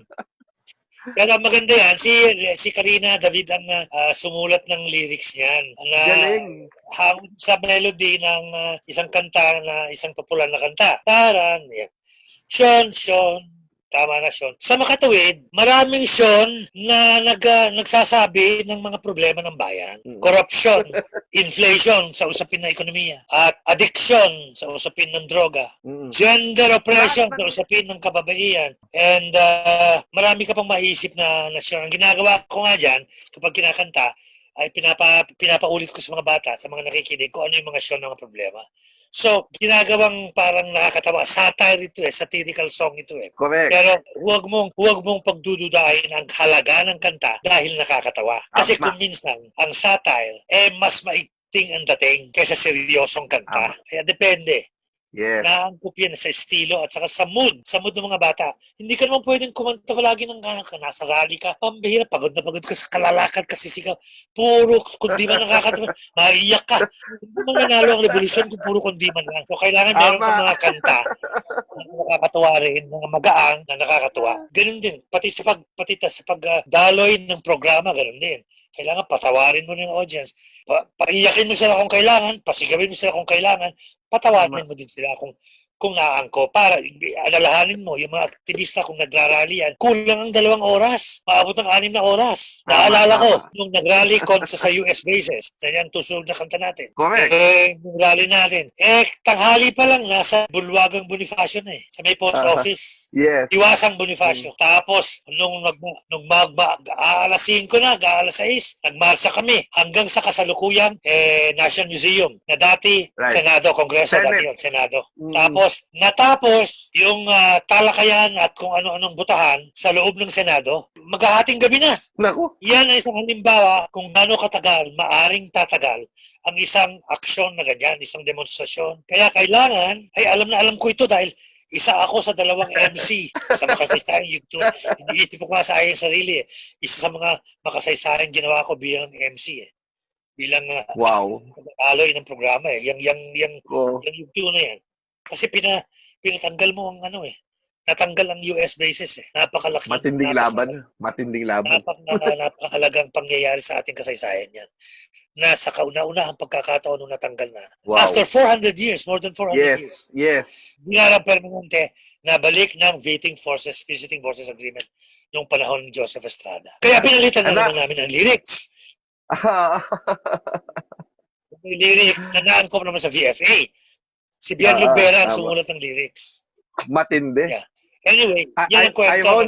Ironically, si Erap ay isa sa mga bumoto against the bases. Pero siya yung nagbalik through the VFA. No? Sayang. Tama. Anyway, ito, nabanggit nyo na. Mamaya, pag-usapan natin ng konti bago tayo mag-conclude kung ano yung kwento sa likod ng kantang ito. Ito po ang anthem ng anti-bases movement sa Pilipinas. At kinanta rin ng paborito ko. Sasabihin ko na to kasi baka naririnig po niya, lalo na ni Ma'am Becky, no? Na ang nasyonalismo ko nung high school ako ay nabuhay dahil dun sa album noon ng Centennial na Kalayaan na puro na halos mga kanta ng Inang Laya, no? At ito nga ay isa sa mga kanta na yun na kinakanta ko, paborito ko, kahit wala na yung base militar. At ito nga, yung base militar.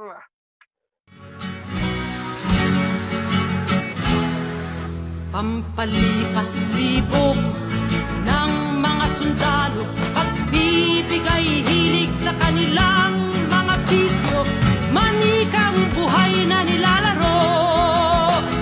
Libangan lamang ng mga kano. Sa base militar ay walang katarungan, baniyagay hari sa ating bayan. Baboy damo ang trato sa tao at walang karapatan ng mga Pilipino.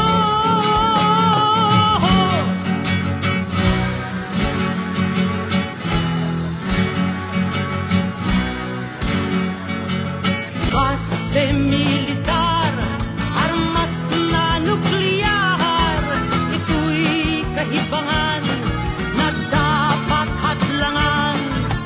Base militar, armas na nuklear, ito'y kahibangan na dapat hadlangan.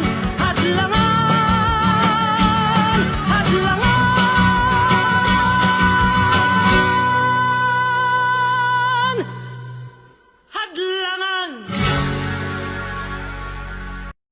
Sir Edro, balita ko may kids na laman ka sa kantang ito. 65 ito nung yeah.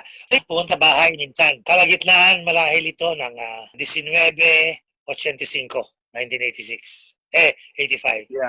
Drew, sabi niya sa akin, banggit natin US bases, wala pa tayong kantang US bases ah. Ang isa lang na tumutukoy sa US bases, nuclear. Yung kantang nuclear na, ayoko ng nuclear, ganon.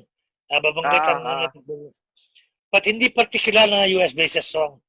Sumulat si Karina ng lyrics, dinala sa bahay. Hawak-hawak niya yung lyrics ng base militar. Dahil nga, dinami-dami ng awiting aktivista, awiting makabayan, awiting makatotohanan, awiting social realista, yan ang mga katawagan dyan, awiting protesta, walang patungkol sa mga base militar. So madali kong, wala pang isang oras, na-compose ko na yan eh. Tapos pinag-aralan nilang dalawa ni Becky, siguro within a period of 2 to 3 hours, napag-aralan na yan. Maiksing panahon yon dahil nga, medyo pamadalian. Unang kinanta noong paglunsad ng anti-bases movement sa pamumuno ng chair ng Kaakbay, Kilusan ng Karapatan at Kapangyarihan ng Bayan, na si Pepe Jokno. Kinanta yan sa Abelardo. Wow. Sa UP Diliman. Tandang-tanda ko pa. Si Becky, hawak-hawak pa niya yung lyrics. Dahil alam niyo yung kanta, hindi pa niya na-memorize. Yeah, a short time later, I think wala pa yata isang linggo, nakapag-organisa na, nag-convoy ng ilang daang kotse at iba pang sasakyan nag-convoy mula dito sa Metro Manila hanggang sa Clark. At yun ang kauna-unahang open public demonstration na kinanta yung base militar.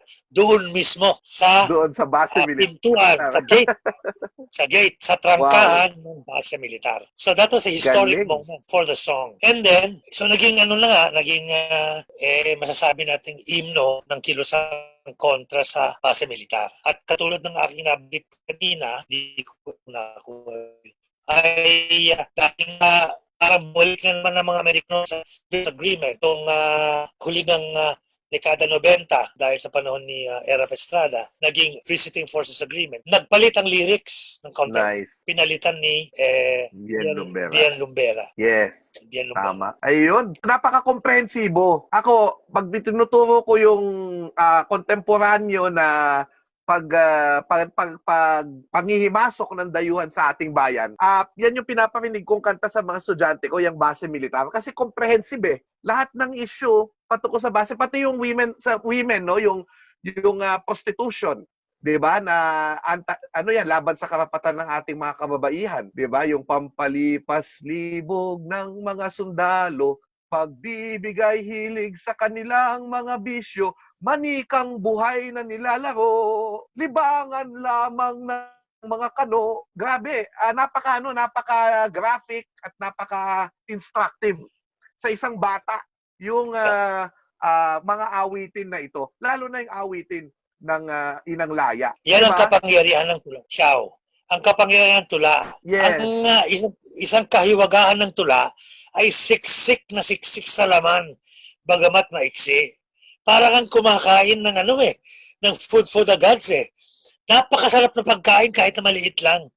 Ganon ang kapangyarihan ng mahusay ng pagkasulat na tula. At kung lalapatan mo ng musika, at kung Grabe. tugma naman, ay grabe ang dating. Grabe, doble-doble. Sabi nga ni Doming na sinabi ko kanina, times 10, yan verbatim. Eto times 10 pala ang kapangyarihan nito. Yan. And I'm hoping na naging times 10 nga ang kapangyarihan nun dahil nga may tungkulin naman na naganap sa kilusang kontra-imperialismo sa usapin ng base ng mga Amerikano dito sa ating lupa, sa loob ng And ating kalupaan.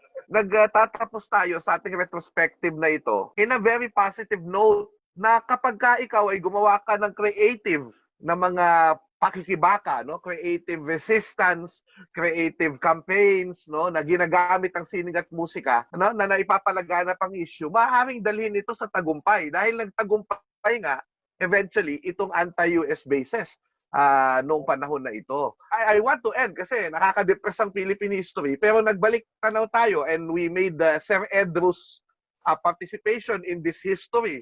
Hindi lang siya speaker at historian, pero isa siya mismo participant kasama, kumatahan ng mga kantang ito. Kasama siya sa handog ng Pilipino sa mundo, isa siya sa umawit dyan.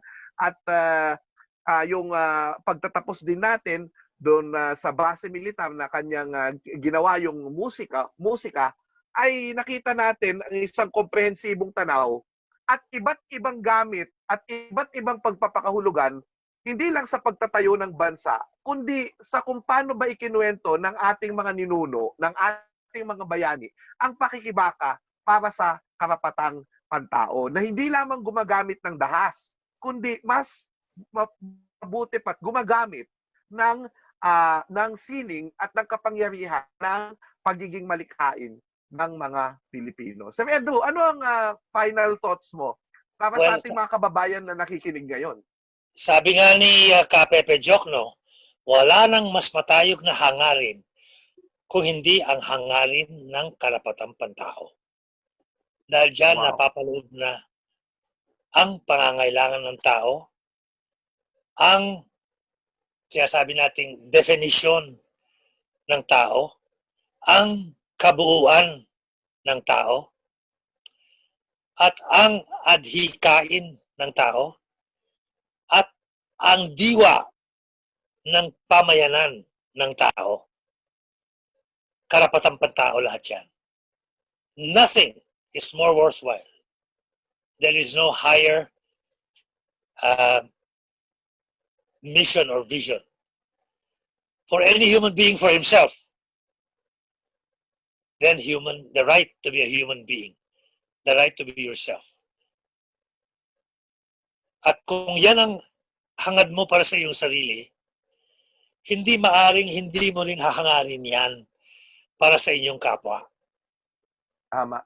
Dahil ang pagiging makatao ay ang pagiging makakapwa. At ang pagiging kalalim-lalimang kahulugan ng inyong pagkatao ay ang inyong paglilingkod at pakikiisa sa iyong kapwa. Yung mensahe yan, hindi lang Universal Declaration of Human Rights yan. Halos lahat ng matatayog na relihiyon na alam ko ay may nagsasabi ng ganyan. Compassion. At ang tinatawag nating golden rule. At kung ninanais ko para sa aking sarili, ang karapatang pantao, nanaisin ko rin para sa iyo at para sa ating mga kapatid dito sa Commission on Human Rights. Ang ganon din. Hindi tayo maaring magiging makasarili. Ang pagiging tao ay pagiging makalipunan. Hindi mo maaring paghihiwalayin yung dalawang yan. Ang karapatang pantao ay karapatang pambayan.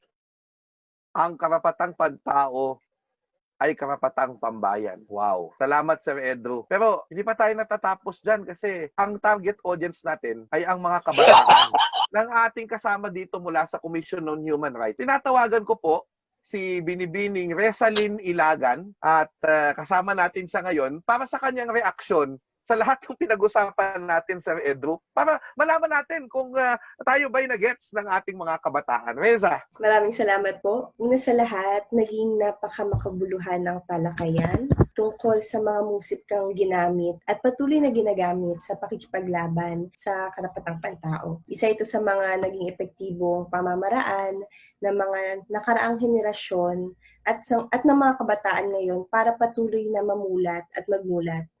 Nakakatawa din dahil marami sa mga kantang na pag-usapan ay hindi ko personal na alam, katulad ng Marangal na Dalit, Alertang Katipunan at Dalampasigan, kung saan ang bawat kanta ay may mayabong na kwento at simula. Sa lahat ng kantang na pag-usapan, di na ako lalayo pa sa sektor na kinabibilangan ko, ang sektor ng kabataan. Yun ay yung Gumising Ka Kabataan.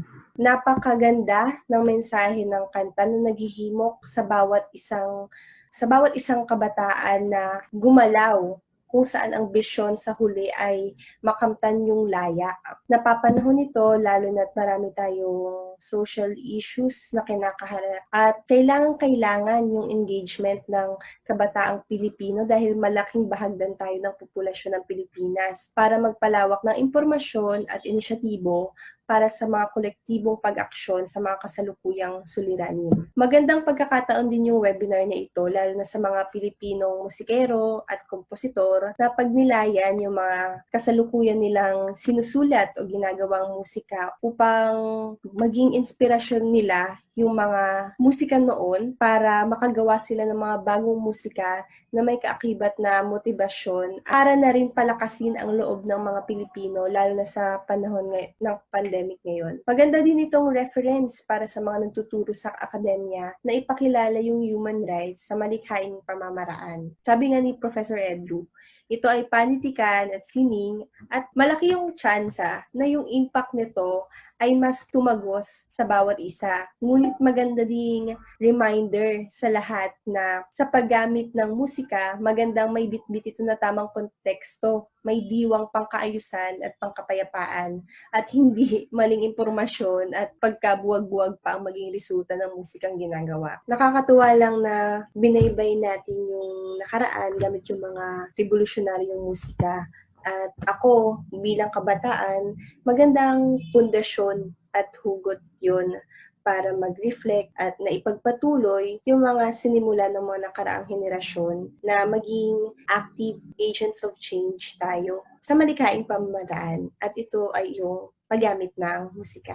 Maraming salamat sa iyong reaksyon. At alam namin ngayon ni Sir Edro, tuwang-tuwa kami na itong ginawa natin ngayong araw na ito ay hindi nasayang sapagkat meron pala itong silbi sa ating mga kabataan. Mga kaibigan, marami pong salamat sa inyong pagsama sa amin. Diyan po nagtatapos ang ating webinar ngayon na tinatawag nating musika at karapatang pantao. Na alam nyo, nakakatuwa, hindi lamang po tungkol sa kasaysayan ng bansa ang natutunan natin, nakilala din natin yung ating sarili bilang mga Pilipino sa ating pag-aawit at gayon din ang kapangyarihan ng creative resistance na tinatawag natin. Hindi lamang dahas, hindi lamang pasigaw ang paraan ng ating pakikibaka. Kailangan din natin ng mga sining, kailangan natin ng mga awitin. Siyempre, para sa ating mga guro na nanonood ngayon, at alam ko po na sabik na po kayo sa pagtatapos po ng programang ito, ng webinar na ito, may makikita po kayong QR code. At sa loob lamang po ng 24